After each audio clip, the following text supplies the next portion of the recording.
Hi again guys, and welcome to a review which, to be honest, I hadn't actually planned to do today. I was planning on doing the 80s Supra, but then I decided to get some replay footage for both of the cars, and so I drove the Mustang Mach 1 and the Supra, which are of course the only two left, which we haven't reviewed from the 1.13 update. Now, that was when my mind changed, and in a good way, because I decided to review the Mustang first because of the impression that it made on me.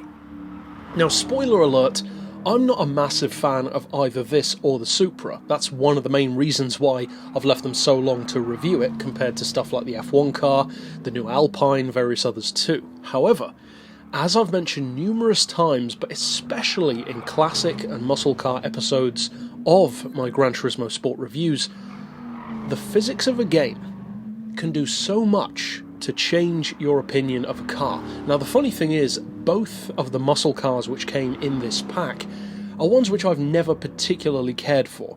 I love stuff like the Camaro, the Chevelle, the Charger, and that's pretty much it. A couple of others potentially. But the Mustang, I've never been a fan of in any form really, and also the Challenger, I've never really been a huge fan of. I like the new one, but not necessarily the original. I've always much preferred the Charger. However, I thoroughly enjoyed reviewing and driving the Challenger because, as I said in that review, it handled like an old school, big, heavy muscle car should. And of course, reminiscing as well about Driver, the San Francisco version of the franchise, or installment of the franchise. And this is a similar occasion. But the funny thing is, I would have never assumed that this Mustang would handle better than the Challenger. I would have thought they'd be fairly even, but it does go to show that they have put more effort into the game than you easily could have, because they are genuinely different. Now, just like I did with the Challenger, I took the same approach to tuning this Mustang. I dropped the weight by a little bit, increased the power by a little bit, and then softened everything up. Softer springs, higher ride height, softer dampers, reduced anti-roll bars, just like with the Challenger, and the reason was the same. If you can take a muscle car to the point where it technically should be at its worst, which is wallowy and soft and slow, then if it can still perform well or be enjoyable to drive at that level, then surely anything better than that is going to be just that, even better. And for me, I wasn't expecting much of this Mustang. I was really pleasantly surprised, because this car feels fantastic, and it also sounds fantastic.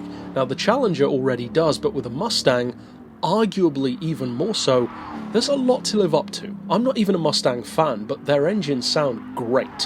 One of my favourite sounding cars ever is the GT by Citroën, with the Mustang V8 engine. You can find videos of it on YouTube, and it sounds mind-blowing. It's incredible. One of the best sounding V8s I've ever heard. The classic Mustang, although not exactly the same, should also sound great. And it does. You can hear it in the replay in the background, of course you can hear it when you drive the car, but beyond that, the handling on this car is such a pleasure to work with, even though I tried to make it in effect bad by making it soft and wallowy. And you can see that through the corners. You can see the suspension fraying around, you can see the tyres deforming occasionally, you can see of course the car getting its tail out as well. But it does it in such a controlled way, and it gives you so much feedback as well that, unlike the Challenger, which is a lot of fun but it's almost too slippery for its own good, the Mustang is not like that. This car is very predictable.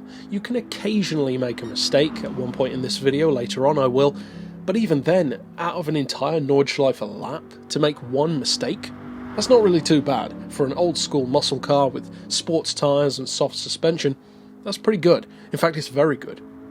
Now, in terms of how competitive it can be, neither this or the Challenger really feel at home yet in the game, because although they could rival each other, that's basically it. Because let's be honest, with the lack of in-depth upgrades which we have on this game compared to Gran Turismo 6, with extra downforce, stuff like full-on race parts all over the place instead of just the occasional one, brakes once again, which makes a massive difference, we can't yet fully overhaul a muscle car like we could on Gran Turismo 6. Now, that's a shame from one perspective, but at the same time they have made up for it, at least by making the physics of the car much more pleasurable to work with.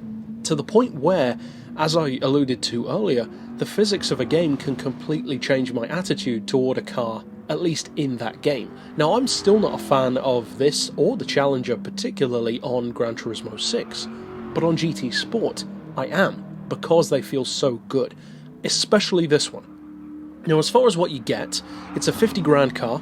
This Mustang has always been well priced on Gran Turismo. You get that 5.8 litre V8, of course, rear-wheel drive, thankfully. 302 horsepower, 370 pound-feet of torque, so nowhere near the raw torque and power that the Challenger has, but the weight is also lower. It's a 1615 kilo car, which is quite good, especially considering this is a pretty big vehicle, at least by European standards. Obviously not in America. The horsepower per tonne is 187, which is nothing to write home about, but of course it's a heavy car. It's not designed to be a track day toy, although you can make it into one if you so choose. And so I would say, if you are umming and ahhing about which to buy, this or the Challenger, or maybe even the CNC or CHC Nova, whatever that thing's called, then I would actually probably recommend this one. It's the best handling muscle car, I would say, in the game so far. Classics only, not including the Hellcat. It's a fantastic car to work with, it's a pleasure to work with, and to round up my thoughts on this vehicle in its entirety, if a game can make someone who is not a fan of a car enjoy using that car, then you've done something right. And I think that that is the case with this Mustang. I am not a fan of it, I'm still not a fan of it, but this car on this game feels great. That is about the best endorsement I can give to a car that I don't even like. So if you haven't checked it out yet, well, by now you probably have. It's not all that expensive, but definitely check it out. It's cheaper than a lot of other cars which you can have this much fun in, so it's a pretty good deal as well. But just like with the Challenger or various other classics, don't expect to completely annihilate everything that you come up against. And that's kind of going to stay the case unless we get more muscle cars and more classics in the game, because we need to bolster that more to make cars like this stand out more. It is good, and it is one of the better ones so far, in its own way. Obviously it's not going to outmaneuver an Alpine anytime soon, but you know what I mean. But for now, it is a whole lot of fun, and of course it is an N-class vehicle, so you can get use out of it if you want to. But I'm very impressed with the car, a lot more impressed than I was expecting to be as well. Pleasantly surprised, as I said in another recent review, and that's it for this pick. So of course, I'll see you guys next time, and for now, as always, thanks for watching.